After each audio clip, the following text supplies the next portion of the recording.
Welcome, quick tutorial here, and in this video I'm going to show you how to change a Gemini language. All right, I have a quick tip right here.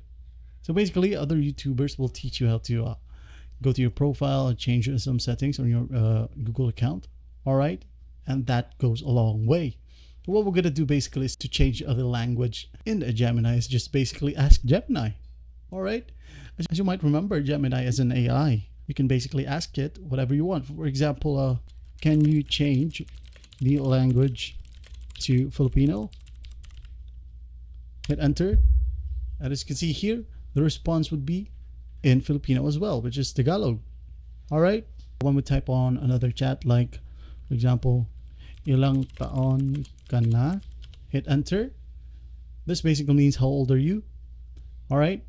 As you can see here, it answered, ako ay isang malaking modelo ng wika na binuo ng Google. It was made by Google and it doesn't have an age.